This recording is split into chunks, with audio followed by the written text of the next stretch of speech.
Assalamualaikum warahmatullahi wabarakatuh. Selamat malam pemirsa. Apa kabar Anda? Pemirsa, Presiden Amerika Serikat Donald Trump menyebutkan bahwa perundingan dari gencatan senjata bersama Teheran akan segera dilanjutkan di Islamabad, Pakistan. Hal ini tentu memantik tanya apakah ini artinya negosiasi antara AS dan juga Iran akan mewujudkan perdamaian. Dan bagaimana pula dengan poin-poin yang sebelumnya mengalami hambatan? Apakah akan ada kesepahaman? Kami akan membahasnya bersama sejumlah narasumber. Saya Windy Wellingtonia. Dan saya Vena Kintan. Pemirsa, kami juga sudah siapkan beragam informasi menarik lainnya yang akan menemani malam hari Anda. Langsung saja kita mulai. Apa kabar Indonesia Malam selengkapnya?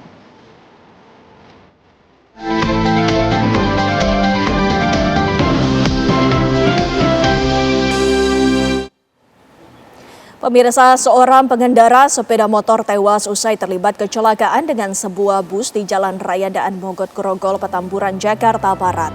Peristiwa kecelakaan ini terjadi saat korban yang mengendarai sepeda motor melaju di jalur bus Transjakarta dengan kecepatan tinggi dari arah Grogol menuju Cengkareng, Jakarta Barat. Naas, korban yang hendak menyalip bus yang berada di depannya terjatuh usai menabrak trotoar. Korban yang hilang kendali pun terjatuh ke bagian bawah bus. Saat ini jenazah korban dievakuasi ke RSUD Tangerang, Banten, sementara bus beserta pengemudinya diamankan polisi ke kantor unit Laka Lantas Polrestro Jakarta Barat untuk dilakukan pemeriksaan.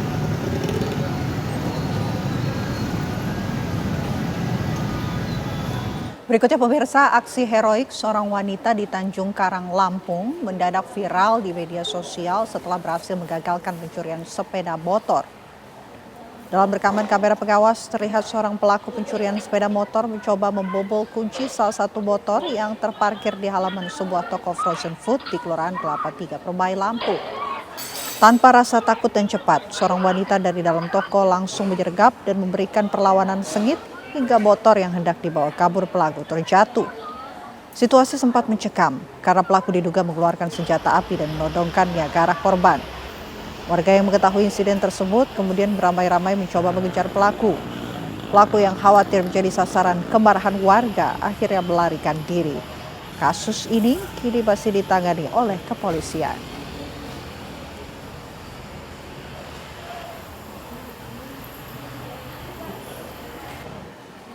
Pemirsa, seorang remaja wanita jatuh ke aliran sungai Cibanjaran usai kirmir sungai atau tanggul penahan jebol kemarin. Ya Allah ya Rabbi, tolong anak, tolong anak, tolong anak, ya Allah ya Rabbi, ya Allah ya Rabbi, ya Allah, ya Allah ya Rabbi, ya Allah, ya Allah, tolong. Dalam rekaman video amatir, pemirsa, tampak sejumlah warga Kampung Girang Deget, Desa Banjaran, Kecamatan Banjaran, Kabupaten Bandung, Jawa Barat, nekat melompat ke aliran sungai Cibanjaraya. Saat itu arusnya tengah deras untuk menyelamatkan Gina. Korban yang masih duduk di bangku sekolah menengah atas ini sempat berhasil dipegang sejumlah warga termasuk ayahnya dan terbentur bebatuan di sungai. Namun korban akhirnya hanyut kembali dan ditemukan dalam kondisi meninggal dunia di wilayah Muara yang jaraknya lebih dari 3 km dari titik jatuh. Selain Gina, tim gabungan juga berhasil menemukan jasad Agus yang berprofesi sebagai satpam di SMAN 1 Banjaran yang turut membantu menolong korban dengan cara melompat ke aliran sungai. Jasad Agus ditemukan pada Kamis pagi dan tersangkut di akar pohon bambu di aliran sungai yang jaraknya kurang lebih 4 km dari lokasi kejadian. Agus akan dimakamkan di pemakaman keluarga yang berada di kawasan Baros, Kecamatan Arjasari, Kabupaten Bandung, Jawa Barat.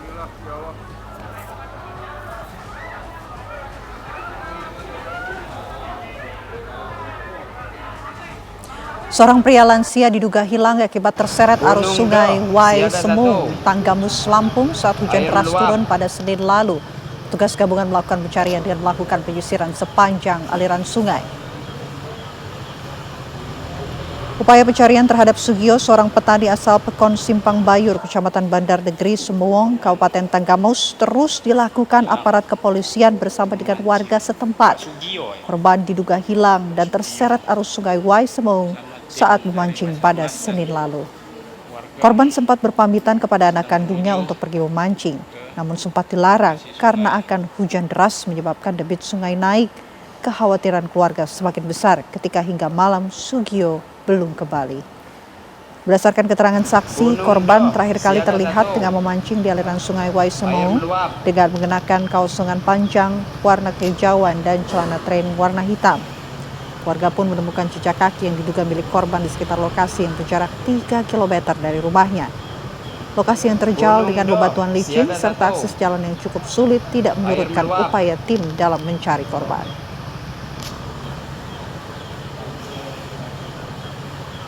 Sebuah helikopter jenis Airbus H130 hilang kontak saat melakukan penerbangan dari Kabupaten Melawi menuju Kabupaten Kuburaya, Kalimantan Barat.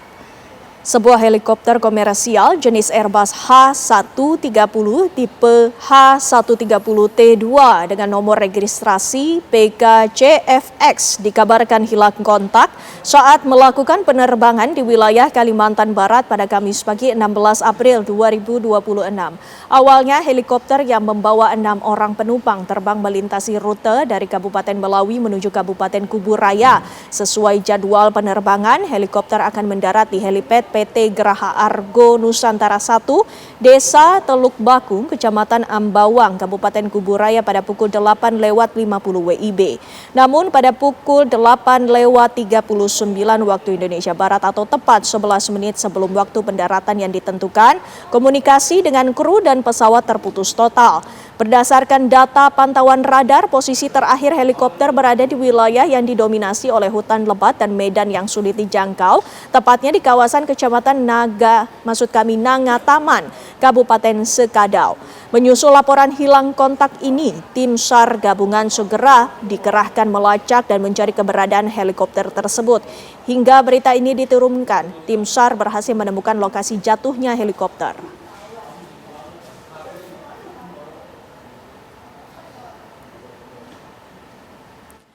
Dan saat ini pemirsa, kita telah tersambung bersama dengan Imade Junetra selaku Kepala Kantor Pencarian dan Pertolongan Pontianak. Selamat malam Pak Junetra, bagaimana proses pendaratan heli berlangsung Pak Junetra? Selamat malam Bu, Assalamualaikum warahmatullahi wabarakatuh. Waalaikumsalam. Yang pertama Pak Kapsop Lanut dan dari Angkatan Darat dan teman-teman semua ya yang hadir di kali ini. Kami selaku SMC Korsar Pontianak dengan Made Junetra dapat kami melakukan terkait dengan info awal yang kami terima. Info awal yang kami terima dari Airlab yang ada di Bandar Spadio, yang mana informasi 0737 local time itu berangkat dari Bon Melawi menuju Buraya Area, yang mana sesuai dengan waktu yang disampaikan itu 08.50 sebenarnya sudah ada di lokasi atau tiba. Pada pukul 08.10 itu lost contact. Setelah lost contact itu kami diinformasikan melalui spider track dari Pak Krisdianto dari Pekanbaru, yang mana informasi koordinat awal. Setelah kami menerima informasi koordinat awal, kami terus melaksanakan koordinasi dengan unsur yang ada, baik itu TNI AU, Angkatan Darat, polisi dan lain sebagainya, terutama polisi yang ada di sini, tentunya akan mengawal operasi hari ini. Dengan informasi yang kami dapatkan dari ATC awalnya, karena heli ini terbang rendah, tidak bisa terdeteksi. Dia terdeteksi dari spider track-nya dari pihak perusahaan. Setelah kami gali-gali informasi, selanjutnya kami tidak menunggu waktu lagi, kami berangkatkan dari Posar Sintang. 5 orang dari Posar Sintang, di mana 3 orang dari kami dulu dan dari Brimob. Tidak terlepas dari kondisi yang ada untuk menuju lokasi. Lalu selanjutnya kami komunikasi dengan TNI AU, Lanut Spadio, untuk terkait dengan searching udara, yang mana sebelumnya kami sudah berangkatkan tim rescue kami dari kantor SAR Pontianak dengan jumlah 17 orang, didukung dengan pelatan darat, 1 komok, 1 unit rescue Cardimac, didukung dengan pelatan evakuasi. Yang mana saat ini sampaikan bahwa setelah mereka melaksanakan perjalanan kurang lebih 5-6 jam menuju lokasi, dan itu pada pukul 13.10 local time, kami koordinasi dengan Lanut Spadio untuk memberangkatkan 1 unit heli supermuat. selanjutnya melaksanakan searching ke lokasi sesuai dengan koordinat yang disampaikan. Itu berjumlah kru 4 orang, dari Kopasgat 4 orang, dan dari Basarnas 2 orang. Setelah mereka melaksanakan pencarian ke lokasi, yang mana itu jarak dari Supadio menuju lokasi tersebut adalah 79 nautical mile dengan radial 0,94 derajat. Jarak tempuh kurang lebih 45 km. Yang mana setelah melaksanakan pencarian itu ditemukan serpihan. Setelah mereka melaksanakan searching lokasi barangkali holding 2-3 kali. Itu ditemukan dengan situasi dan kondisi cuaca mereka tidak memungkinkan dan lain sebagainya. Itu terkait dengan keputusan daripada heli itu, bukan keputusan daripada kami. Nanti di samping kami ada Komandan Lanut yang akan bisa memberikan statement juga. Atau kami dari Basarnas, yang mana dalam sisi selaku SMC, dan saat ini tim rescue yang ada di Posar Sintang, juga yang kami berangkat dari kantor SAR Pontianak ini, alhamdulillah sudah mau mendekati titik sesuai dengan yang disampaikan dari Kapten Heli Super Puma Pak Kapten Heli 2, yang mana pada koordinat 00 derajat 10 menit 34 poin 20 detik Sierra, itu 110 derajat 40 menit 33 poin 2 detik East. Pak Junetra, itu sementara yang disampaikan pada seluruh yang ada. Siap. Pak Junetra, kami ingin mengetahui dari informasi yang Bapak terima untuk keterbaharuannya, bagaimana kondisi dari awak dan juga penumpang dari helikopter tersebut? Kami tidak bisa memastikan terkait dengan tersebut. Yang jelas ditemukan serpihan dulu, karena kami tidak berani memastikan bahwa itu entah korban dan sebagainya. Tapi harapan kami itu korban ditemukan dalam selamat, kan itu awalnya yang harus kami sampaikan kepada ini. Karena nanti setelah dilaksanakan rencana operasi SAR besok, itu baru bisa setelah teman-teman sampai di lokasi dan lain sebagainya, baru bisa melaksanakan sedetail mungkin. Dan saat ini itu baru menemukan titik awal saja yang disampaikan oleh Kapten Pilot Super Puma Kapten Heli 2. Baik, itu harapan kita semua bahwa awak dan juga kru ini bisa ditemukan dalam kondisi selamat. Terima kasih banyak Pak Junetra atas informasi terbaru Anda. Selamat kembali bertugas. Beralih ke kabar dari dalam negeri, pemirsa, usai menjalani pemeriksaan oleh Satgas Pencegahan dan Penanganan Kekerasan Universitas Indonesia, status akademik 16 mahasiswa terduga pelaku pelecehan seksual dinonaktifkan. Ke-16 terduga tidak diperkenankan mengikuti kegiatan akademik hingga 30 Mei mendatang. Ke-16 terduga masih terus menjalani pemeriksaan secara intensif oleh Satgas PPKUI. Penonaktifkan ini tertuang dalam memo internal rencana tindak lanjut penanganan dari Satgas PPK 15 April. Direktur Humas Media, Pemerintah, dan Internasional UI, Erwin Agustian Panigoro menyebut kampus memandang kasus ini dengan serius dan berfokus melindungi korban. Sanksi ini disebut bukan sanksi akhir lantaran pemeriksaan masih berjalan. Di ruang publik, Universitas Indonesia bersama Fakultas Hukum dan Satgas PPKUI segera melakukan langkah penanganan melalui mekanisme yang berlaku. UI memandang kasus ini secara serius, objektif, dan bertanggung jawab. Sejalan dengan komitmen UI yang tidak mentoleransi segala bentuk kekerasan seksual, kami menegaskan bahwa universitas bertindak tegas untuk menjaga integritas proses pemeriksaan, melindungi seluruh pihak yang terlibat terutama para korban, serta memastikan lingkungan akademik tetap. Kita kabar lainnya pemirsa, Kejaksaan Agung Republik Indonesia resmi menetapkan dan menahan Ketua Ombudsman Republik Indonesia Heri Susanto sebagai tersangka kasus dugaan suap tata kelola pertambangan nikel periode 2013 hingga 2025. Heri diduga menerima suap sebesar 1,5 miliar rupiah untuk mengatur koreksi perhitungan penerimaan negara bukan pajak atau PNBP salah satu perusahaan tambang. Modus yang dilakukan tersangka adalah dengan mengeluarkan rekomendasi atau koreksi dari Ombudsman atas kebijakan Kementerian Kehutanan.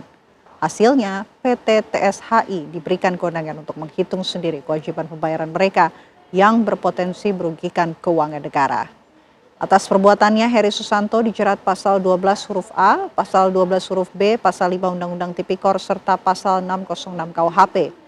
Untuk kepentingan penyidikan, Heri kini ditahan selama 20 hari pertama di Rumah Tahanan Salemba, Cabang Kejaksaan Negeri Jakarta Selatan. Ironisnya, Penetapan tersangka ini hanya berselang 6 hari setelah Heri Susanto resmi dilantik sebagai Ketua Ombudsman periode 2026-2031. Kementerian Luar Negeri melakukan evakuasi tahap ketiga WNI dari Iran sebanyak 45 orang sejak 14 April 2026. Para WNI yang terdampak eskalasi konflik di Iran ini melakukan perjalanan melalui udara dari Baku, Azerbaijan.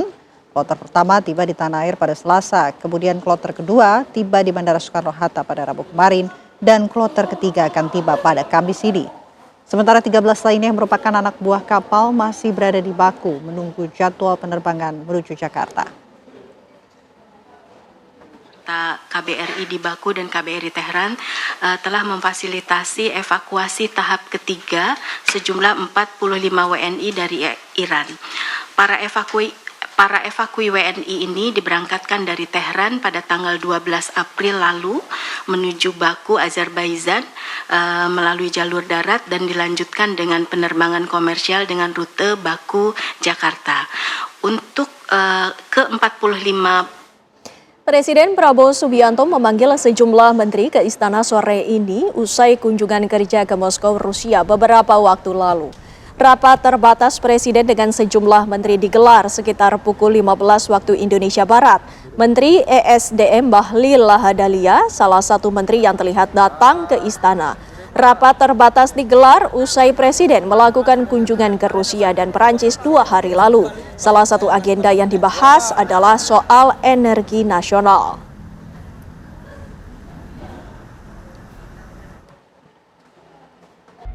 Ya pemirsa, pada poin-poin gencatan senjata yang diajukan baik itu oleh Amerika Serikat maupun Iran menemui sejumlah hambatan. Lantas dengan adanya perundingan gencatan senjata lanjutan yang rencananya akan tetap dilaksanakan di Islamabad, Pakistan ini, apakah akan menemui titik temu dan juga akan mewujudkan perdamaian secara permanen? Kami akan hadirkan perbincangannya. Langsung saja kami sapa narasumber kami yang saat ini sudah hadir bersama kami satu persatu. Di sebelah saya sudah ada Pak Dian Wirengjuri yang merupakan Duta Besar Republik Indonesia di Iran pada periode 2012-2016. Selamat malam, Assalamualaikum Pak Dian. Terima kasih sudah hadir kembali bersama kami. Ya, selamat malam. Sehat Pak? Alhamdulillah. Alhamdulillah. Langsung saja kami juga ingin menyapa di sebelahnya sudah ada Maijen TNI Purnawirawan Profesor Budi Pramono yang merupakan Din Atase Pertahanan di Iran pada periode 2009-2012.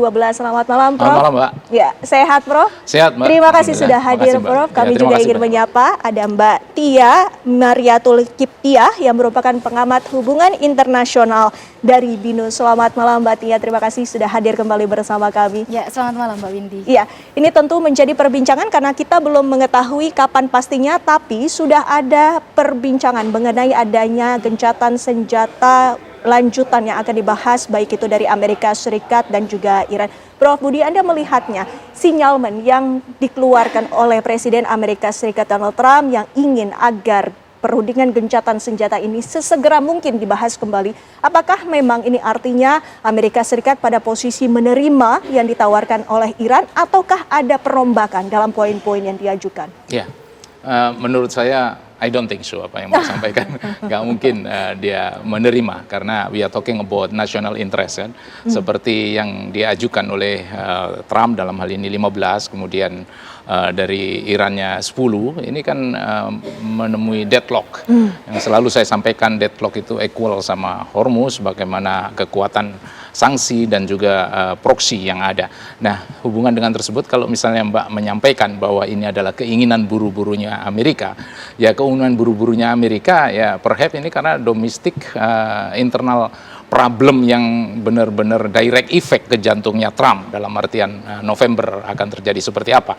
Jadi kalau menurut saya ini memang fenomena yang ada di dalam negeri memang menginginkan agar secepatnya bagaimana keputusan-keputusan yang tadinya diminta 15 itu implemented. Tapi kan tidak semudah membalikkan tangan. Ya, Iran sendiri juga akan membawa national interest-nya dia ingin bagaimana Hormuz tetap dia kontrol meskipun not absolutely control, tapi bisa adakan ganggu gusar nuklir yang merupakan ini trisulanya dia dan ini merupakan asetnya dan national interestnya dia. Tidak mungkin nuklir akan dikacaukan dengan kesepakatan yang dibawa oleh Amerika dalam hal ini. Tentunya mau tidak mau ya nuklir ini adalah national interest sekaligus survival interest bagi Iran. Jadi sekali lagi kalau Mbak tanyakan apakah ini buru-buru, ya silahkan buru-buru. Tapi kesepakatan I'm not so sure. Jadi ini kesepakatan ini saya pikir hanya sebuah interim agreement, not permanent agreement. Jadi kalau damai pun bukan damai instan, damai yang perlu regularly, damai yang perlu periodically, yang memang harus diperjuangkan untuk damai. Kenapa? Karena dari awal sebetulnya kan Trump ini yang sebetulnya tidak setuju dengan JCPOA, ya kan? JCPOA ini yang sudah disepakati antara Barack Obama dengan Rouhani saat itu sudah oke, tapi setelah Trump dengan naik maganya dia, Make American Great Again, kemudian American First dan lain sebagainya, ini kan merasa dia bahwa apa yang ada di JPOK ini kan suatu cancellation aja. Cancellation dalam artian bahwa masih memberikan peluang kepada Iran untuk membuat balistik, rudal, dan kemudian pengayaan enrichment dari uranium. Nah, keinginan dari seorang Trump tidak ingin itu. Jadi menurut dia ini hanya menunda saja untuk selanjutnya dia bisa berbuat banyak itu Iran untuk enrich uraniumnya. Makanya kalau misalnya saat sekarang ini kita lihat Mbak ada 5 vs 20. Nah 20 itu ya to my perception itu adalah sesuatu yang menginginkan yang akhir-akhirnya at the end gitu, menginginkan ya permanen agar Iran tidak mempunyai lagi yang itu namanya nuklir. Nah itu yang menjadi pertanyaannya. Kalau Pak Dian sendiri menurut pandangan Anda, apakah tadi pertanyaan yang sama? Iran sendiri juga pastinya memiliki poin-poin yang sebelumnya sudah diiyakan oleh Presiden Trump, tapi ternyata itulah yang menjadi hambatan. Pak Dian. Tolong klarifikasi ya. 10 poin Iran itu tidak diterima oleh Amerika. Dikatakan Amerika bersedia berunding berdasarkan 10 poin itu udah omong kosong. Karena 10 poin itu jelas bertolak belakang dengan usulan 15. Bagaimana Trump mau menerima 10 poin itu? Itu cuman narasi untuk media. Tidak ada nilai substansinya di meja perundingan. Realitasnya berbeda ya? Sangat berbeda. Karena tidak mungkin. Karena itu 10 poin itu jelas menentang yang 15 poin Trump. Masa dia mau terima begitu aja? Makanya perundingannya singkat. Kenapa? Karena dia cuma bilang 10 poin itu 1, 2, 3 enggak selesai. Nah saya mau bilang begini. Kalau sekarang Trump katanya datang lagi dengan usul memperpanjang ceasefire, memperpanjang perundingan lagi, buat saya dengan fokus tadi tuh katanya menunda pengayaan uranium 20, itu orang ngawur ya. Itulah orang kalau nggak ngerti nuklir begitu, nggak tahu isinya kepalanya apa. Karena nggak ngerti nuklir. Yang namanya nuklir itu hak semua negara untuk mengembangkan teknologi nuklir. Titik itu diatur oleh perjanjian namanya Non-Proliferation Treaty, di mana 5 negara permanen anggota tetap PBB itu sudah menyatakan itulah tonggak non-proliferasi dunia. Jadi kalau sekarang dibilang orang Iran nggak boleh memperkaya uranium atau menunda 20 tahun itu kan sama saja membuat orang jadi tertinggal dengan ilmu pengetahuan. Padahal semua ilmu pengetahuan apalagi nuklir juga berkembang. Makanya Iran masih menahan diri. Masih mau mengatakan jangan 20 tahun, 5 tahun saja. Buat saya semua diatur dalam traktat non-proliferasi. Boleh mempunyai program nuklir, boleh memperkaya uranium sejauh tujuannya damai, yaitu antara lain untuk nuklir reaktor. Nah, nuklir reaktor itu pengayaannya sampai 3% aja kok, hampir 4% lah. Itu masih boleh. Loh sekarang kok disuruh ditunda 20 tahun? Ya nggak mungkin lah, itu bukan program nuklir kalau nggak memperkaya uranium sendiri. Itu mah cuman assembling aja, saya dari sana ininya, dari sini ininya. Sebuah program nuklir seperti yang sudah dimiliki semua negara nuklir, apa itu Korea Utara, Iya, karena mereka punya kemampuan mengembangkan pengayaan uranium sendiri, tidak mau tergantung sama orang. Nah, sekarang 20 tahun disuruh menunda, artinya harus bergantung kepada negara yang punya kemampuan. Wah, ya itu artinya keamanan atau kepentingan nasional yang disampaikan Pak Jenderal itu ya dikorbankan lah, mana mau Iran. Tapi buat saya satu, usulan Trumpnya untuk menunda 20 tahun aja udah bukan sesuai akal sehat. Baik, baik. Mbak Tia, ini kan baru satu poin saja yang mengalami hambatan. Artinya apakah memang akan pada gencatan senjata yang lanjutan ini juga akan alot, akan menghabiskan waktu 20 jam seperti yang sebelumnya? Ya, saya pikir dari semua poin itu juga mentok ya sebetulnya. Yang tadi disampaikan oleh Pak Dubes Dian, itu memang nggak akan ketemu 15 dan 10 itu. Paling mungkin di poin yang berkaitan dengan sanksi primer sekunder, mungkin itu bisa. Tapi yang berkaitan dengan uranium satu, yang kedua adalah berkaitan dengan peron Iran, itu suruh dilucuti. Itu juga agak susah ya, seperti Lebanon misalnya, itu juga susah diterima oleh Iran. Yang satu lagi adalah berkaitan dengan Hormuz, karena itu kan teritori Iran dan itu adalah merupakan kunci atau lokasi yang sangat strategis untuk ekonomi Iran. Jadi 3 poin itu yang paling berat, walaupun semuanya juga berat untuk diterima Iran. Jadi agak-agak susah untuk bertemu kedua negara ini dalam perundingan lanjutan. Jadi mungkin harus ada representatif dari Amerika Serikat, dari 3 orang atau 4 orang yang kemarin datang itu mungkin ditambahkan. Karena dari Iran itu semuanya diplomat yang mengerti diplomasi, kemudian plus dari Iran itu adalah orang-orang yang mengerti ekonomi juga hadir, kepala parlemen juga hadir, sementara dari Amerika Serikat jadi fans, kemudian menantu begitu ya, kemudian bisnismen latar belakangnya, mana paham tentang diplomasi. Tapi kan jabatannya di dalam negeri mereka cukup bukan mumpuni. persoalan jabatan, makanya saya berkali-kali menekankan di berbagai media bahwa persoalan diplomasi itu adalah orang yang sangat mengerti tentang diplomasi, karena studi IR itu tidak bisa instan mempelajarinya dan tidak hanya bisa reading books gitu ya, hanya membaca buku kemudian tiba-tiba mengerti tentang diplomasi. Itu rumit memang dan memang harus dilakukan oleh pejabat karir atau diplomat. Tiba-tiba bisnismen masuk ya gagal.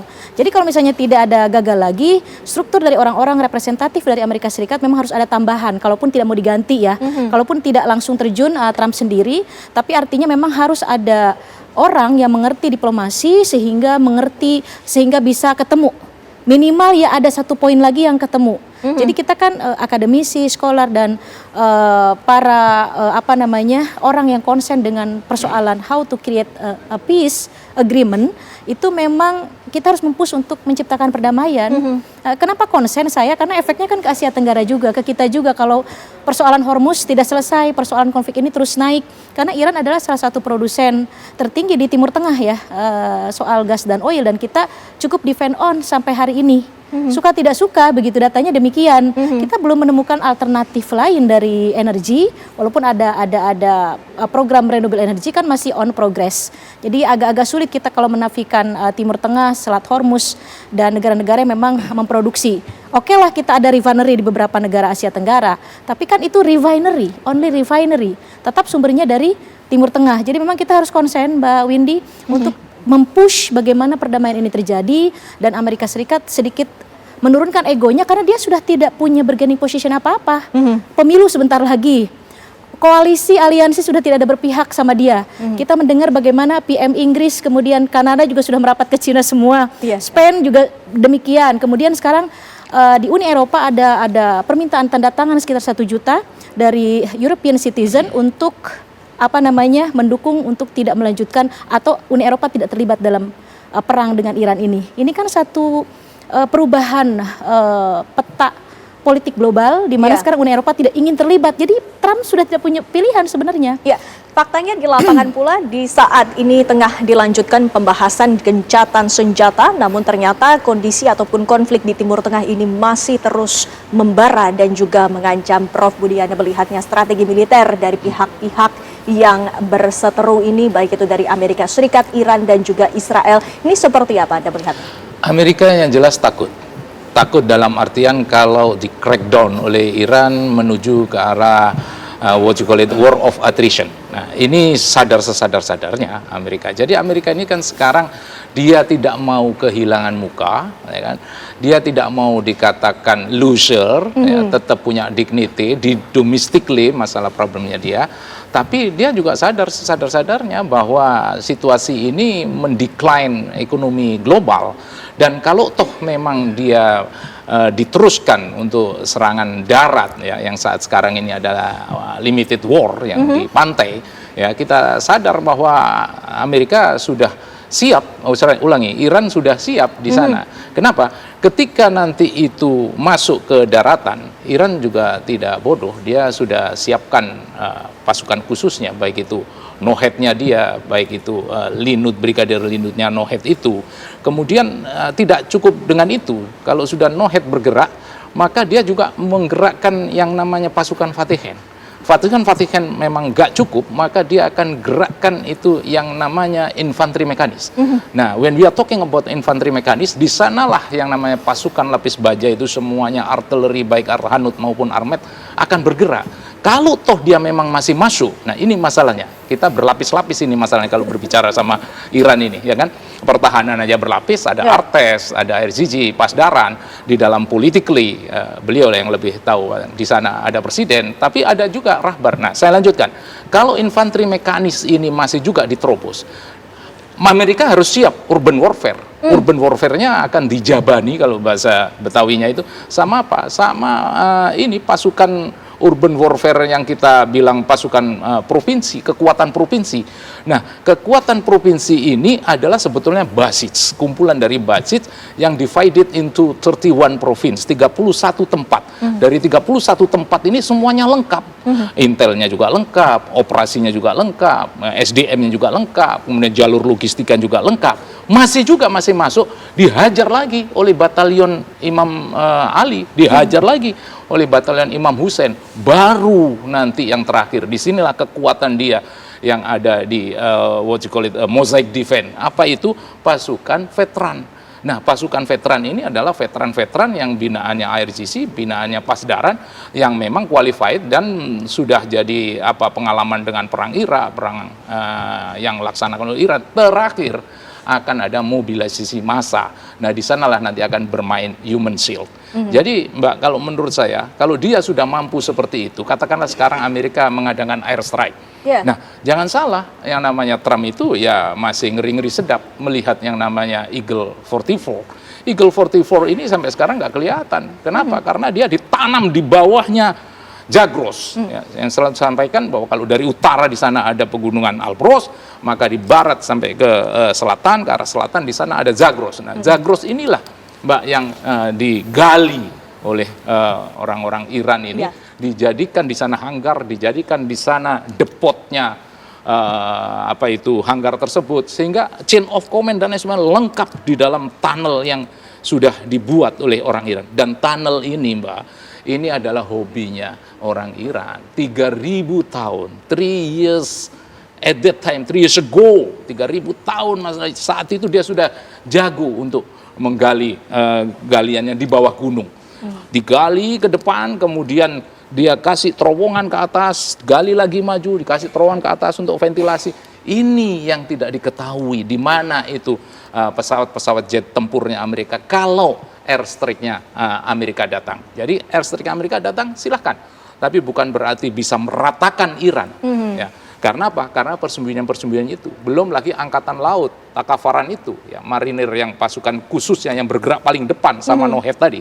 Ini akan meresis gerakan dia yang apabila lewat selatan, Amerika lewat selatan. Saya dengar ada kapal 2 yang sedang melintas, melintasnya juga nggak melintas lurus kemudian nabrak Hormuz kan, diingatkan kemudian balik kanan kan. Nah, kalau lanjut silahkan kan akan berhadapan dengan kapal-kapal kecil Swarm, akan berhadapan dengan rudal-rudal anti tanknya yang ada di kapal, akan berhadapan dengan ranjau laut. Nah, silakan jadi darat, udara, laut siap, tapi kalau seandainya tetap akan masuk, maka katanya IRGC sama Artes, we are fresh. Kenapa kok fresh? Sekarang ini yang bertempur ini udara sama laut. Daratnya masih ya lumayan nganggur-nganggur lah dia. Yang menjadi tadi pembahasannya adalah bagaimana status dari Selat Hormuz yang tadi sudah dikatakan bahwa secara strategis sebenarnya ini beresiko tinggi. Nanti dibahas ya Pak Dian, nanti kami tanyakan selepas jeda pariwara berikut ini.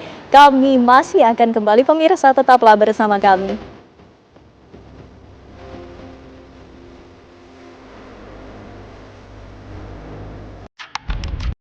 Ada kembali bersama kami, Pak Dian, membahas perundingan mengenai situasi dan juga Selat Hormuz ini, kondisinya seperti apa? Kedua belah pihak ini memiliki pandangan yang berbeda, namun secara internasional itu Pak Dian melihatnya itu seperti apa?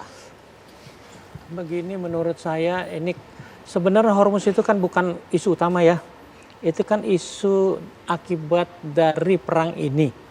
Bukan dari isu tentang nuklirnya atau penyelesaian nuklirnya. Penyelesaian nuklir itu kan kalau mau, makanya saya capek kalau ngomongin yang namanya Trump itu. Dia nggak ngerti kok. Yang namanya nuklir ini kan udah selesai zaman Obama sebenarnya. Ya, tapi mungkin dari mindset seorang bisnismen itu berbeda mungkin ya Pak Dian melihatnya. Ya itu dia, berarti kan ini bukan kepentingan Amerika. Berarti memang perang ini adalah perangnya Trump. Karena membutuhkan jaminan buat bisnis dia. Menguasai minyak, menguasai Iran, dengan artinya menguasai minyak, kawasan Timur Tengah, keran Hormuz dipegang dia. Kalau Iran sampai bubar, sampai kalah, ya kan dipegang dia. Berarti minyak dunia itu dia yang pegang. Ya berarti bisnis dia yang bisa jalan semuanya. Nah, buat saya dari sini saja Iran ya jelas ini kan anak SD juga ngerti gitu loh ya. Nggak tahu dia sekolah SD nggak tuh si Trump. Tapi maksudnya masa nggak ngerti sih bahwa orang lihat dia ngapain di Timur Tengah itu kan urusan minyak. Pengen menguasai minyak.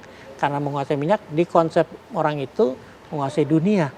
Lah urusan dia di Gaza sana apa kalau bukan membutuhkan energi besar untuk membangun Gaza kembali menjadi seperti Dubai. Gitu loh. Lah kan blueprintnya sudah dibuat oleh timnya dia. Arsiteknya orang Israel. Sudah tahu tuh dia pusat bisnisnya di mana, pusat entertainmentnya bagaimana, pusat hotelnya di mana. Itu sudah ada. Itu semua membutuhkan energi besar untuk membangun itu. Itulah makanya dia bikin BOP. Tapi namanya orang sakit jiwa, namanya BOP. Tapi dia mulai dengan perang. Ya, kita boleh menilai deh kalau kita masih masuk di situ juga kalau mengikuti. Untuk perundingan sampai dengan saat ini, adakah klausul-klausul yang selain dari tadi Bapak sebutkan yang juga akan sulit ini untuk menemui titik temu dalam diplomasi? Menghadapi Trump tidak bisa karena hanya orang yang punya akal sehat yang bisa memahami situasi ini dan mau membuka diri dengan melihat kenyataan yang sudah ada. Bahwa masalah ini sudah selesai JCPOA zaman Obama. Kalau mau dilakukan penyempurnaan silakan. Tapi bukan mulai dari nol dengan mengancam seperti ini. Nggak akan jalan. Ancaman menurut Pak. Ancaman. Itu kan 20 tahun penundaan itu kan praktis udah Iran jangan ngapa-ngapain, gue yang menentukan, lo jangan ikut-ikutan ngatur Hormuz segala macam, gue yang menentukan. Nah, kalau itu yang dijalankan, nggak akan lewat dari Iran. Tadi kan udah dibilang tuh, pertahanannya kayak begitu. Bagaimana dia sekarang mau ngerahkan pasukan darat? Ini menambahkan ya, di udara dia udah kalah nih, karena udah nggak mampu menundukkan. Iran bisa melawan rudal yang $4 juta dengan drone $20.000. Kan nggak mampu. Habis amunisinya, dia ditinggalkan mitra Eropanya tadi, dia butuh amunisi baru, yaitu laut. Angkatan laut dia mau coba mainkan. Perangnya dari udara ke laut nih. Laut udah mulai ada masalah lagi. Inggris nggak mau memberikan akses segala macam. Dia mau coba katanya darat. Ya darat tadi akan cari mati itu bahasa itunya. Nah buat saya begini loh. Jangan kita terpaku sama usulannya Trump. Karena usulannya Trump itu tidak bisa dipegang. Buat saya kalau Amerika benar mau menciptakan kembali stabilitas, gak usah ngomong perdamaian ya, stabilitas saja dulu di kawasan Teluk termasuk Hormuz. Buat saya nggak usah ngomong macem-macem. kirim aja delegasi yang benar-benar memahami situasi geopolitik di dalam. Jangan ngomong bisnis dulu di sini, jangan kirim orang-orang bisnis. Orang-orang bisnis juga ngomongin beginian, sampai kapan mau dia jenius juga nggak akan paham bahwa yang namanya nuklir itu hak segala bangsa. Baik. Mbak Tia melihatnya seperti apa dengan adanya kondisi sampai dengan saat ini khususnya? Tadi ada perbedaan pendapat bahwa ada yang mengatakan bahwa klausul ini memang untuk perdamaian, tapi ternyata di baliknya kita bisa menelaah satu persatu ada kepentingan politik di sana, ada kepentingan ekonomi. Ini apakah dengan ancaman-ancaman yang tadi disebutkan, Iran itu dalam posisi yang mungkin agak sedikit dipaksakan untuk terpojok? Tidak akan, dan Iran tidak akan pernah terpojok. Karena kalau kita mempelajari budaya, kemudian spirit Iran, itu memang satu bangsa itu berbeda dengan bangsa yang lain. Memang secara sejarah ini sudah menjadi knowledge bersama bahwa memang orang Parsi atau Persia itu sangat strong fighter gitu ya. Jadi apapun yang dilakukan oleh Amerika Serikat, pressure apalagi Trump, itu tidak akan pernah tunduk. Makanya kenapa pada masa Obama akhirnya agreement JCPOA itu terlaksana. Poin-poinnya adalah salah satunya silahkan International Atomic Agency menginvestigasi, karena memang mereka tidak bikin sampai kepada senjata nuklir. Tapi kalau energi memang tadi Pak Dubes bilang semua hak setiap negara bisa memproduksi uranium untuk prosperity rakyat, untuk tujuan damai. Dan Iran mempunyai kemampuan untuk itu. Kenapa harus diatur oleh negara lain? Ini jelas secara internasional juga sudah menyalahi. Ada IO, ada International Organization yaitu IAEA atau International Atomic Agency yang akan menginvestigasi. Di JCPOA itu ada poinnya, salah satunya itu. Dan Iran sudah memperbolehkan untuk International Atomic Agency menginvestigasi apakah betul Iran itu sampai memproduksi uranium hingga membuat senjata nuklir. Tidak terbukti. Lalu apalagi intinya bukan itu sebetulnya. Saya melihatnya itu hanya reason, sama seperti yang dilakukan oleh Trump terhadap Saddam Hussein waktu itu. Dia difitnah membuat senjata pemusnah massal, sama persis. Jadi alasannya nuklir itu hanya reason.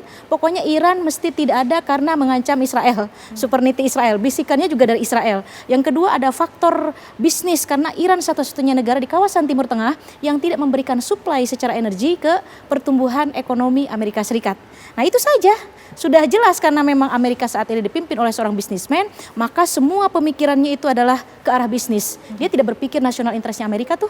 Kalau kita lihat poin-poin 15, ada tidak poin yang memang menguntungkan rakyat Amerika?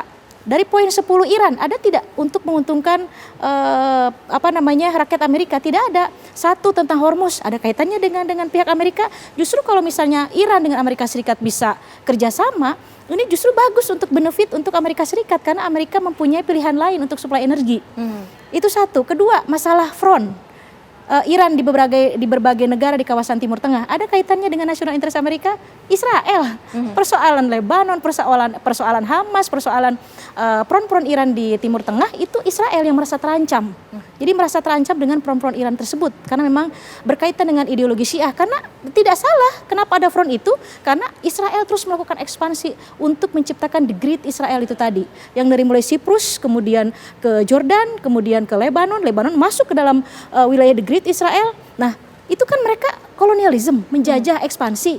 Dan si kelompok-kelompok yang memiliki ideologi Syiah termasuk di Lebanon dan merupakan majority, ya tentu melawan dong. Tanah airnya diekspansi, ya pasti melawan begitu. Jadi tidak mungkin itu ditarik juga oleh Iran, dan itu tidak ada kaitannya dengan nasional interest Amerika Serikat. Yang terakhir uranium, Iran memproduksi energi nuklirnya itu juga tidak ada kaitannya dengan rakyat Amerika. Jadi rakyat Amerika sudah mengerti nih, Mbak Windy.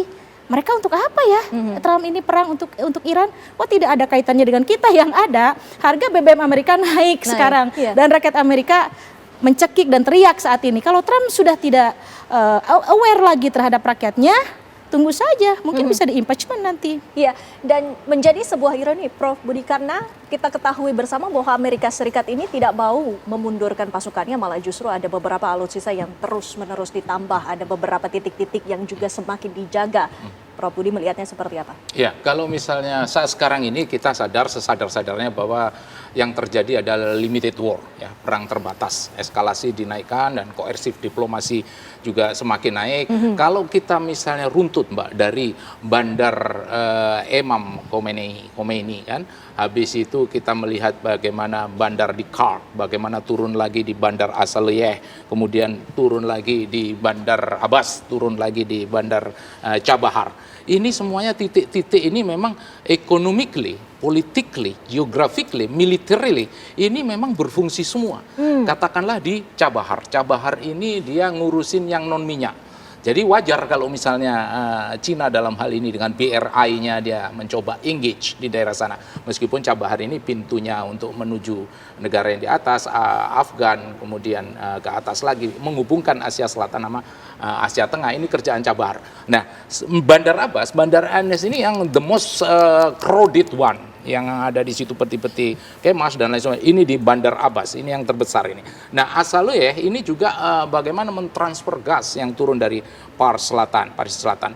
Nah, yang Bandar Khomeini ini khusus untuk makanan, untuk gandum dan lain sebagainya. Sedangkan Kart, everybody knows lah bahwa ekspornya Iran 90% lewat sana. Amerika sadar, Mbak. Nah, cuman dia kalau mau menghancurkan ini dengan limited war, yang Mbak sampaikan bahwa dimajukan, silakan. Kalau dia dimajukan, dia akan berhadapan dengan pasukannya di sana. Saya bilang tadi ada boats yang kecepatan tinggi, kemudian dia swarm, ya, jadi murah tadi yang disampaikan oleh Pak Dubes. Tapi murahnya dia ini, disinilah akan terjadi war saturation. Jadi saturasi itu ya ini yang membuat Amerika ketakutan. Walaupun dia ini mahal kapalnya, kemudian qualified, kemudian juga dia presisi, tapi ini menghadapi musuh yang overload, ya kan? Boat-boatnya ini dipenuhi dengan kecepatan swarm yang tinggi, kemudian di sana sudah diratakan, sudah ditanam semua ranjau laut, kemudian rudal-rudalnya juga dipersiapkan. Kalau maju di pantai pun, I'm not so sure kalau misalnya Amerika ini will be the winner. Meskipun saya katakan di sini bahwa ke depan it doesn't mean yang namanya Iran mau fully control kepada Selat Hormuz. Tapi kalau operasi ganggu gusar, yes. Nah, sekarang tinggal siapa yang berani lewat Hormuz dengan kendali Iran yang ada di situ. Makanya Amerika juga berpikir ke sana. Nah, ini semua, Mbak, akan menjadi, ya kita nggak menginginkan, Mbak, ya, menjadi open war, kemudian menjadi total war. Kalau apa? Kalau, ya, ini mungkin belum, jadi saya mendahului untuk disampaikan. Kalau ada strategi decation. Strategi decation ini kalau terjadi lagi mematikan pucuk pimpinan seperti yang dilakukan kemarin itu oleh Khomeini, ya saya tidak berdoa untuk siapa yang akan dimatikan, maka that's the start of World War III. Nah, kalau misalnya yang bangsanya nuklir, oke, bargainable. Kalau misalnya Hormuz, bargainable. Karena pertama saya menyatakan bahwa ini unbargainable. Tapi kok sekarang jadi tawar-tawaran waktu, 5 vs 20 lah, dan lain sebagainya. Kemudian Hormuz ini nggak apa-apa Amerika di laut lepas dia mengkontrol, tapi jangan sampai mengkontrol Hormuz lah. Kemudian Iran juga tawar-tawaran, semuanya tawar-tawaran. Boleh tawar-menawar. Tapi kalau tadi, Mbak, strategi of decation tadi terjadi, ada pucuk pimpinan, ya. Kemudian dia ada, ya kalau ini bahasanya kan bahasa kasar, pemenggalan. Kalau misalnya ada yang tewas atau apa. Nah, ini yang namanya start of World War III. Dan yang paling terakhir adalah kita tahu lah, Mbak, kalau perang kayak gini kan kita tidak bisa lepas apa yang namanya jus et bellum dan jus in bello. Di jus et bellum dan jus in bello itu, kenapa perang itu, apa alasannya perang ini dilakukan? Kemudian kalau lu mau perang, sebetulnya perang lu itu on the right track apa enggak, beralasan apa enggak. Nah, ini kita harus pegang 3 poin. Pembedaannya seperti apa, kemudian setelah dibedakan pembatasannya seperti apa, kemudian proporsionalitasnya seperti apa. Jangan nyamuk kamu hantam sama meriam. Jangan semuanya kok embat. Yang namanya anak-anak sekolah 165 meninggal semua sekolah sampai 500 hancur semua. Nah, jangan juga kamu memakai ini perang-perang limited war. Jangan kamu pakai war of mass destruction. Jangan kau pakai nuklir. Inilah Mbak yang dinamakan, kita punya aturan di IHL, International Humanitarian Law. Kita punya aturan. Nah, kalau tadi Pak Dubes menyampaikan bahwa ya kalau misalnya kayak gini udah nggak pakai aturan, ya yang kuasa yang ngatur-ngatur aturan itu, ya monggo. Tapi dunia ini kan watching dari ribuan mata, triliunan mata yang melihat ini perang ini alasannya apa? Kemudian how you conduct the war? Kamu melaksanakan perang ini on the right track atau suka-suka kamu? Nah, nanti pada akhirnya lastly akan dihitung siapa ini sebetulnya. Nah, negara mana yang dia ini memang costly war? Nah, ini yang kalah. Dia yang negara banyak sekali biayanya, dia yang kalah. Baik. Nah, mana negara yang sebagai agitasi, eskalasi, hanya mengingat eskalasi, dan mana yang konflik on endurance dan dia endurance kuat, that's the winner. Baik. Nah, Mbak tahulah itu. Kita lanjutkan kepada Pak Dian. Jika kita ketahui bersama dengan fakta-fakta yang tadi sudah disebutkan oleh Prof. Budi, ditambah lagi dengan adanya kenyataan bahwa gencatan senjata perundingan ini sepertinya sangat alot dan membutuhkan waktu yang lama, apakah ini potensial bahwa peperangan akan panjang? Latar belakang saya diplomat, Mbak Windy. Saya belum melihat ini perundingan alot, belum. Nah, baru 1 hari selesai. Perundingan alot itu kalau bolak-balik usulannya saling ditolak. Ini kan baru sekali ditolak nih. Baik. Nah, peran di sini yang buat saya menentukan adalah peran mediatornya. Di dalam JCPOA, ketika hal ini dibahas nih, poin-poin ini dibahas di sana, buntu awalnya mulai masuklah pihak-pihak lain. Sekarang memang orang melihatnya Islamabad, Pakistan. Teman-temannya kan kita tahu Saudi, Turki sama Mesir. Walaupun tidak kelihatan. Tapi Trump sendiri sudah bilang perundingan ini juga ada kontribusi Cina untuk memuluskan. Artinya apa? Dibutuhkan negara-negara mediator yang juga punya apa ya? Punya bukan hanya kemampuan militer yang kuat, tapi punya kebijakan untuk melihat bahwa JCPOA itu sudah tidak ada masalah. Masalahnya tadi disinggung sama Pak Jenderal ini. Ini Trump maunya apa sih? Emang apa ruginya dengan JCPOA yang sudah berlangsung waktu itu? Kok tiba-tiba dibongkar? Padahal makanya saya bilang tadi, baru 1 hari belum tentu alot. Karena kita nggak tahu yang namanya alot itu tadi, berapa lama kita belum tentu tahu, karena yang JCPOA 13 tahun. Jadi kalau masih baru hitungan harian bulanan, buat saya masih terbuka peluang. Masalahnya satu lagi, apakah ketika nanti ini berlangsung dengan track yang benar nih, kalau dia mau, si Trump itu mau sadar bahwa apa sih yang dia mau dari ini, kan ditanya tadi tuh, kan tidak jelas jawabannya. Buat saya sebenarnya jawabannya ya karena dia pengen menguasai Iran minyaknya, bisnis urusannya. Loh, selubungnya adalah bahwa JCPOA tidak sesuai dengan kepentingan Amerika. Nah, Amerika yang dibawa. Padahal dalam hal perang ini bukan perang Amerika kok. Buat saya ini perangnya Trump. Dia mengakal-ngakali seakan-akan perang Amerika. Buktinya apa? Tanya rakyat Amerika. Kan semua nggak setuju. Ya, kita juga nanti akan tanyakan kembali Pak Dian, mohon dijawab nanti selepas jeda tentang bagaimana selanjutnya pembahasan gencatan senjata. Apakah akan terus dilanjutkan dalam artian akan diperpanjang ataukah hanya dalam waktu 2 pekan sudah akan menemui kesepakatan? Sesaat lagi.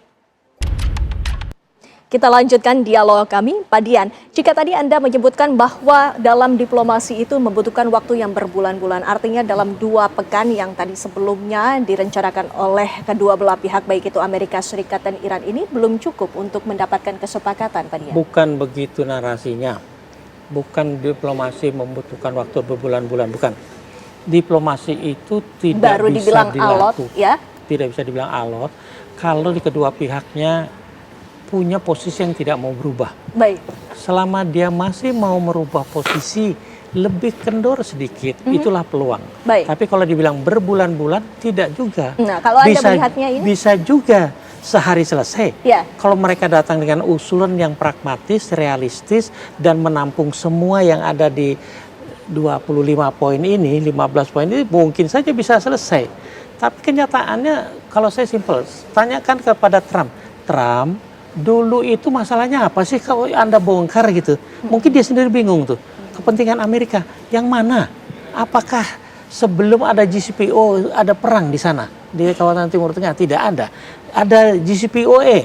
Apakah ada perang? Tidak ada. Malah hubungan berkembang bagus. Amerika pun sudah mencairkan kok uang Iran yang dibekukan di sana. Artinya Amerika saja sudah menerima bahwa Iran menjadi sebuah negara yang program nuklirnya juga dilanjutkan dengan pengawasan. Semuanya itu sudah diatur. Nah, terus apa yang dicari dia? Berarti satu, mengada-ada. Lah kalau menghadapi orang seperti ini, negosiasi tidak akan selesai. Baik. Karena dia cuma mau, yang saya mau 15 poin ini harus diterima. Dengan cara begitu, tidak akan ada gambaran kapan selesai. Berbulan-bulan juga belum tentu. Ya berbulan-bulan mungkin selesai karena dia juga udah selesai itu berbulan-bulan. Mudah-mudahan Di dalam negerinya di ya? dalam negerinya udah selesai. Poin saya singkatnya, negosiasi seperti ini tidak akan jalan selama ada salah satu pihak seperti orang itu. Tapi kalau orang itu sudah tidak ada, saya yakin ini selesai. Baik, solusinya apa? Apa perlu ada pelibatan negara-negara lain? Nah, saya menganggap perlu karena paling tidak Pakistan ini mungkin kalau ngomong sama Amerika tidak didengar kalau soal seperti ini. Karena dia hanya bisa menjadi mediasi karena faktor kedekatan keduanya sejauh ini. Tapi inti permasalahannya sendiri sebenarnya Pakistan pun kalau mau jujur itu diblame oleh Amerika karena program nuklirnya Iran itu dari pakarnya Pakistan itu si Abdul Qadir Khan yang kemudian justru Abdul Qadir Khan dari jadi bapak nuklir Pakistan menjadi tahanan rumah karena ideologinya berbeda. Kalau dari situ saja tidak ada peluang untuk Pakistan berbuat lebih jauh. Tapi bahwa dia negara kawasan, dia dekat dengan dua-duanya, itu hanya leverage saat ini. Itu harus dibantu oleh negara-negara lain yang leverage-nya memang kuat untuk menahan Trump, orang seperti Trump. Jangan terlalu jauh, kalau jauh gue juga nggak akan diem gitu. Nah yang bisa ngomong itu Cina. Rusia sekarang masih sibuk sama Ukraina. Kalau ada lebih klop lagi, tapi pasti diganggu lagi nanti Ukrainanya. Cina yang sekarang ini buat saya bisa mau bilang, Trump, lo mau serius nggak? Kalau nggak, gue juga bisa nggak diem nih. Kalau lo mau lebih nekat lagi, kira-kira begitu. Baik. Buat saya sekarang faktor Cina bisa menjadi penentu. Baik, Mbak Tia, selain dari Cina, apakah Uni Eropa juga harus ikut terlibat dalam perundingan ini? Nanti kalau misalnya ada perundingan kedua ya, itu pun kalau Iran mau ya, karena kita belum mendengar dari pihak Iran. Tapi Amerika Serikat memang butuh untuk perundingan ini ada kembali. Saya dari awal sudah menyatakan bahwa 3 negara, awalnya kan Mbak Windy, satu adalah Turki, 2 Mesir, kemudian yang ketiga adalah Pakistan. Saya sudah beberapa kali mengatakan di media, saya pesimis kalau 3 negara itu karena bargaining posisinya kurang. Jadi 3 negara itu hanya memiliki kedekatan dengan kedua belah pihak, tapi tidak bisa mendamaikan. Namanya kita mediator. Mbak Tia, mohon maaf, nanti kita perbaiki audionya. Sementara itu kita akan tanyakan kepada Prof.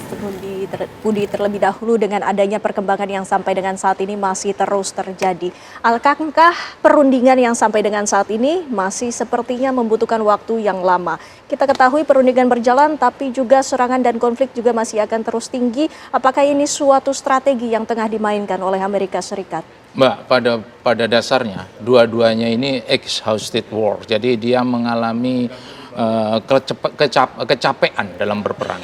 Ya, sehingga perlu jeda, baik itu Amerika maupun Iran sekalipun. Sekaligus Iran menata kembali, sekaligus juga Amerika juga menata kembali untuk redisposisi untuk mencari lagi alibi-alibi apa yang akan dinegosiasikan. To my perception, Mbak, kalau tadi disampaikan oleh Pak Dubes bahwa alot atau tidak alot, memang kalau memang sudah dari awal itu dilakukan tawar-menawar, mungkin ya kita harus cari middle-nya. Jadi mungkin juga tidak 20, tapi juga tidak 5. Mungkin 8 sampai 12. Jadi gini Mbak, kalau menurut saya hidup ini kan sebetulnya lingkaran, berputar. Apa sih dalam kehidupan human being ini yang tidak mengulangi lagi. Pada kenabian-kenabian lagi dulu berulang sekarang apa sih? Ya, kita tidak ingin supaya tidak lagi berulang. Ini melanjutkan tadi yang sempat terpotong. Mbak Tia, silakan. Ya, tadi saya mau mention ya 3 negara itu awalnya kan Mesir, kemudian Turki, kemudian Pakistan. Saya dari awal sudah pesimis kalau 3 negara itu yang dimajukan sebagai mediator itu akan gagal. Karena apa? Mereka bertiga itu hanya memiliki kedekatan dengan Amerika Serikat dan Iran, tapi tidak memiliki bargaining position secara politik begitu ya. Jadi bukan mengecilkan 3 negara itu, kalau dengan 3 negara itu mungkin Indonesia juga masih bisa bersaing begitu ya. Jadi saya dari awal mengharapkan Cina bisa menjadi mediator, apalagi sekarang statement terbaru Trump itu akan berkunjung dan visit dan ketemu dengan Xi. Ya. Jadi artinya memang peluangnya besar, hanya saja sampai hari ini Mbak Windy, Cina belum menyatakan ketersediaannya secara terbuka. Jadi baru ada split pernyataan, baru sebatas bahwa kalian jangan terus berperang karena ini akan useless begitu ya, baru hanya sebatas itu. Iya. Tapi kalau misalnya mau sampai ke titik ada ketemu antara kedua belah pihak, satu, komposisi dari representatif Amerika harus diubah. Baik. Dengan semua bisnismen. Yang kedua, mediatornya harus diubah. Kalau itu saja yang datang dari Amerika Serikat dan mediatornya kembali Pakistan, saya kembali pesimis Mbak Windy. Baik, tentunya kita tidak boleh terus-menerus pesimis, kita juga mendoakan agar gencatan senjata dan juga perdamaian ini segera terwujud. Terima kasih para narasumber kami yang sudah hadir, Pak Dian, Prof. Budi, dan juga Mbak Tia. Sayang sekali waktu kita sangat terbatas. Selamat malam, sehat-sehat selalu. Terima kasih Pemirsa, kami masih akan kembali selepas jeda menghadirkan sejumlah informasi lainnya selepas jeda pariwara berikut ini. Anda kembali menyaksikan Apa Kabar Indonesia Malam. Pemirsa, seorang ibu rumah tangga ditemukan tewas dalam kondisi mengenaskan di dalam kontrakannya di Kampung Buaran, Tangerang Selatan. Kematian Imiatin yang berusia 50 tahun ini diketahui warga usai anak korban histeris melihat kondisi ibunya tewas pada Kamis pagi pukul 4 pagi. Anggota Polres Tangerang Selatan yang mendatangi lokasi kejadian ini langsung melakukan olah TKP dan mengamankan sejumlah barang bukti guna penyelidikan lebih lanjut. Berdasarkan kesaksian sejumlah warga, sebelum kejadian terlihat mantan suami korban datang ke rumah korban pada Rabu malam. Namun warga sekitar tidak curiga karena tidak ada suara pertengkaran antara keduanya. Jenazah korban sendiri dibawa ke Rumah Sakit Umum Tangerang guna dilakukan otopsi.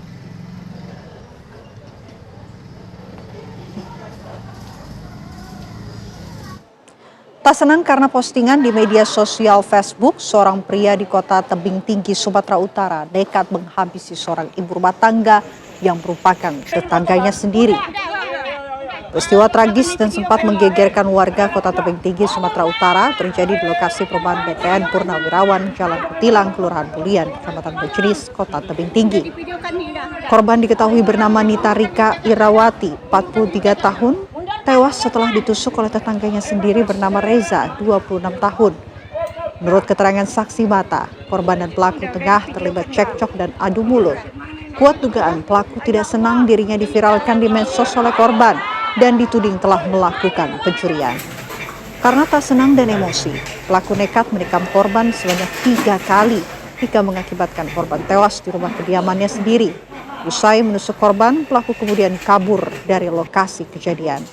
Korban akhirnya tewas dalam perjalanan menuju rumah sakit akibat luka tusukan yang dideritanya. Saat ini pelaku telah diamankan oleh pihak kepolisian.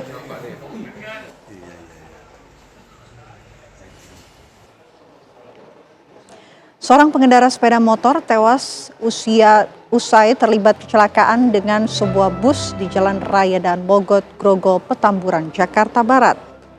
Peristiwa kecelakaan ini terjadi saat korban yang mengendarai sepeda motor melaju di jalur bus Transjakarta dengan kecepatan tinggi dari arah Grogol menuju Cengkareng, Jakarta Barat.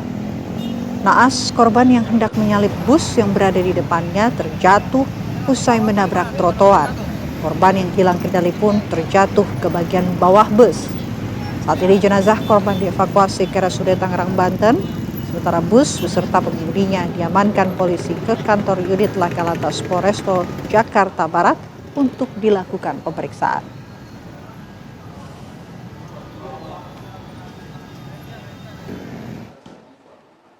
Pemirsa, Pengadilan Militer Jakarta menerima pelimpahan berkas perkara kasus penyiraman air keras terhadap aktivis Kontras Andri Yunus dengan 4 orang terdakwa. Berkas perkara diterima setelah dinyatakan memenuhi syarat formil dan material. Kepala Auditor Militer 207 Jakarta pada Kamis pagi mendatangi Pengadilan Militer Jakarta yang berlokasi di Cakung, Jakarta Timur dengan membawa sejumlah berkas yang dikemas dalam sebuah kardus. Berkas ini merupakan dokumen kasus penyiraman air keras terhadap aktivis Kontras Andri Yunus. Berkas perkara telah lengkap dan siap disidangkan. Dalam dokumen tersebut terdapat 4 terdakwa dan 8 saksi 5 saksi merupakan militer dan 3 lainnya sipil. Ketua Pengadilan Militer menyatakan tahap awal yang dilakukan adalah memeriksa dan meneliti dokumen yang telah diterima, termasuk memastikan status para terdakwa sebagai subjek hukum militer. Perkara ini selanjutnya akan memasuki tahap persidangan yang dijadwalkan pada 29 April mendatang.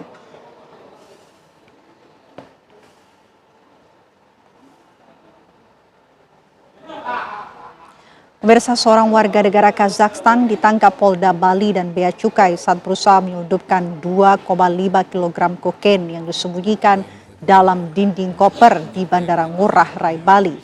Tersangka mengaku menerima upah $1.000 Amerika untuk menyelundupkan kokain bernilai miliaran rupiah tersebut ke Bali. Inilah tersangka pria berusia 24 tahun asal Kazakhstan yang hanya bisa tertunduk saat interogasi petugas Bea Cukai Bandara Ngurah Rai dan Dit Narkoba Polda Bali. Pelaku ditangkap saat mendarat di Terminal Kedatangan Internasional. Curigaan petugas bermula saat pemeriksaan X-ray terhadap koper hijau milik pelaku menunjukkan adanya benda mencurigakan. Setelah dibongkar, petugas menemukan 8 paket serbuk putih seberat 2,5 kg lebih yang terbungkus aluminium foil di dalam dinding koper. Hasil uji lab forensik mengonfirmasi barang tersebut adalah kokain yang merupakan narkotika golongan 1 kepada penyidik. Pelaku mengaku diperintah oleh seorang bernama Igor yang berada di Polandia dengan imbalan $1.000 Amerika. Pelaku juga dijanjikan fasilitas mewah berupa tiket pulang pergi dan penginapan di kawasan Canggu selama 7 malam. Kokain tersebut pun disinyalir akan diedarkan dengan menyasar wisatawan asing yang berlibur ke Bali. Atas perbuatannya, tersangka kini terancam hukuman mati atau penjara seumur hidup. Polisi pun masih melakukan pengembangan untuk melacak jaringan pengedar narkoba internasional yang beroperasi di wilayah hukum Bali.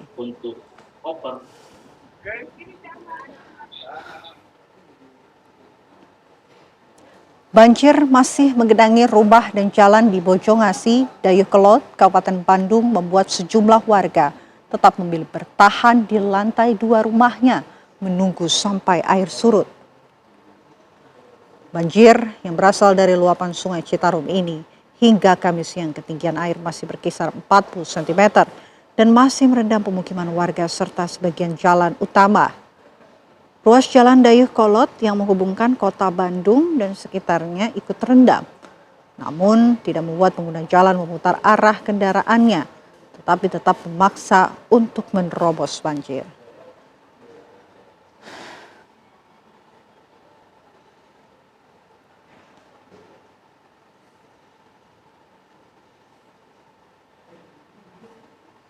Anda kembali menyaksikan Apa Kabar Indonesia Malam. Pemirsa, Bareskrim menggerebek 3 lokasi rumah produksi atau pabrik membuat gas N2O merek Whipping gas tertawa ilegal di Jakarta.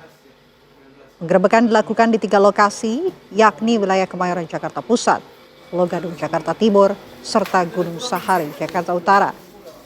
Dari 3 lokasi ini, petugas mengamankan 8 orang sebagai tersangka dengan berbagai peran, mulai dari operator pengisi gas, admin penjualan, hingga kurir yang mengedarkan. Dari 3 lokasi tersebut, petugas juga menyita alat-alat produksi, serta ratusan tabung gas N2O merek Whipping siap edar. Kepolisian menyatakan peredaran gas tertawa N2O ini dilakukan secara terselubung baik produksi dan distribusinya. Bisa apa?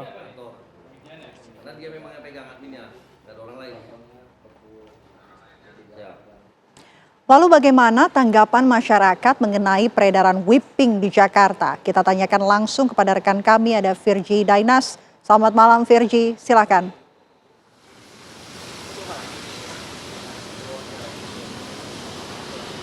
Ya, selamat malam Vena dan juga pemirsa. Benar sekali bahwasannya Kepolisian Republik Indonesia ini baru saja menggerebek 3 tempat produksi atau yang diduga tempat produksi alat tabung gas berjenis Whipping. Nah, kita tanyakan saja sama masyarakat Indonesia, kira-kira apakah mereka mengetahui sebenarnya apa ini Whipping dan sejauh mana mereka ini paham ataupun familiar dengan tabung gas yang satu ini. Halo semuanya. Halo, maaf ya ganggu waktunya sebelumnya. Nah, ini aku mau nanya-nanya boleh ya? Ini kebetulan aku sama siapa? Aku Dika. Dika, kamu? Mika. Mika, Kak, aku juga mau nanya kamu dong, boleh geser ke sini nggak? Oke. Nama kamu siapa, Kak? Aku Dion. Dion, Mika, dan juga Dika. Ini aku mau tanya dong terkait dengan tabung gas berwarna pink yang sempat viral di Indonesia. Sebenarnya kalian sebagai rakyat Indonesia udah pernah dengar belum sih? Yang pink itu ya, kurang tahu dikit sih. Bisa tahu dikit aja, tapi nggak tahu banyak. Kalau kamu udah tahu belum itu? Yang aku tahu sih itu buat pengembang kue ya, tapi disalahgunain sama banyak orang buat mabok gitu. Itu sih yang aku tahu segitu doang. Kalau kamu, Dion, udah tahu belum? Sebenarnya di Indonesia tuh lagi viral gas tabung yang berwarna pink. Aku tahu sih karena banyak yang di TikTok tahu gitu banyak penyalahgunaannya. Apalagi ya sampai menyebabkan berita peninggalan kan. Ya, baik, tapi kalau kalian sebagai rakyat Indonesia sebenarnya setuju nggak sih kalau ini itu digerebek oleh pemerintah tempat produksinya? Atau sejauh mana kira-kira kalian paham dengan hal itu? Wah, kalau untuk penggerebekan sih saya ngeliat di berita emang lumayan banyak ya. Dan menurut saya bagus karena emang penyalahgunaan itu sampai menyebabkan kematian tuh emang harusnya tidak ada lagi whipping itu. Baik, kalau kamu sendiri ini kan memang secara aturan belum diatur ya terkait dengan whipping. Tapi kamu setuju nggak dengan adanya penggerebekan tempat whipping? Untuk program whipping sih menurut saya tergantung perusahaannya ya. Karena walaupun whipping disalahgunakan, menurut saya kalau perusahaannya sengaja sengaja melakukan produk komersil dengan ke arah anak kecil, menurut aku itu bisa berbahaya. Tapi kalau menurut saya whippingnya cuman whipped cream seperti normal, menurut saya itu nggak usah digerebek sih menurut saya. Baik, tadi kan kamu sempat bilang nih bahwasannya whipping itu yang kamu tahu adalah sebenarnya alat pengembang kue, namun disalahgunakan sekarang menjadi hal-hal yang tidak baik gitu. Kalau kamu sebagai masyarakat Indonesia, seperti apa sih mendengar whipping ini hampir dan akan dilarang oleh pemerintah? Jujur aku ya nggak masalah sih, karena aku juga bukan orang yang suka bikin kue juga atau yang pernah berurusan sama itu, jadi ya nggak masalah gitu. Kalau mau gerebek silakan, tapi penyelundupnya gitu loh. Kalau aku sih gitu. Nah, tapi ini kan kalian beberapa masih mahasiswa ya. Tapi kalian udah dapat edukasi belum sih dari dosen terkait dengan whipping yang sedang viral ini? Apalagi pengguna tertinggi ini ternyata banyaknya anak muda loh yang umur-umuran seperti umur-umuran aktif seperti kalian. Udah dapat edukasi belum dari kampus?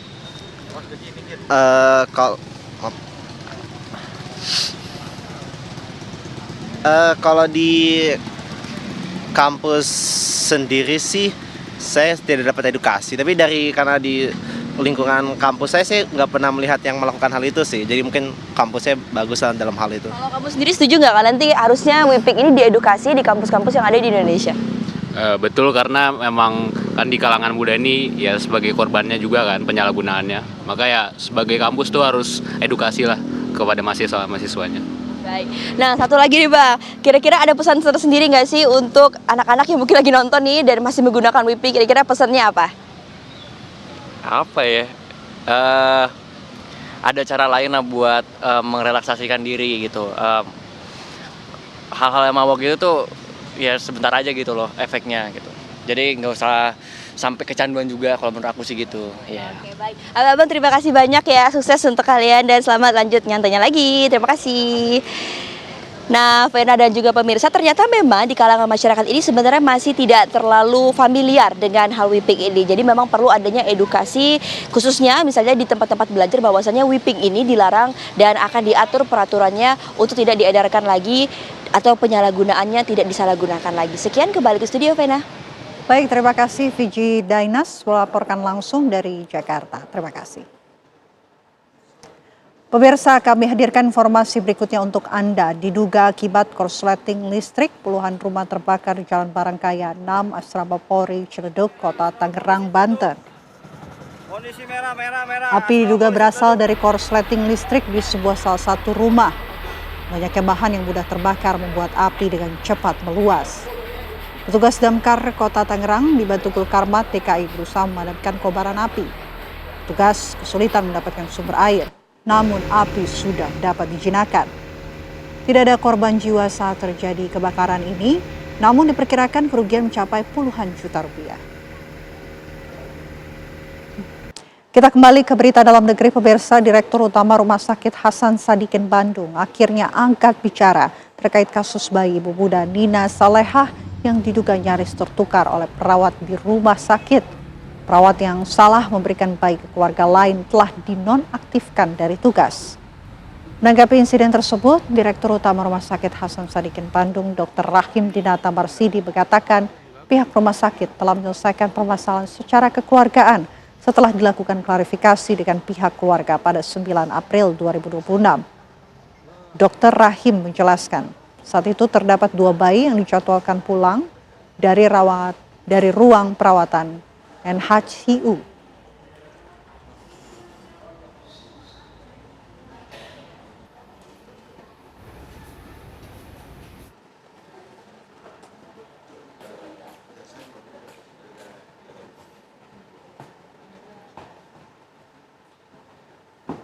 Kabar tadi pemirsa sekaligus menutup perjumpaan kita di Apa Kabar Indonesia Malam. Saya Vena Kintan. Dan saya Windy Wellingtonia pamit undur diri. Terima kasih atas perhatian Anda. Pemirsa, sesaat lagi Anda dapat menyaksikan program 2 Sisi bersama Arif Fadil dan juga Reza Baluel. Kami pamit undur diri. Selamat malam. Sampai jumpa.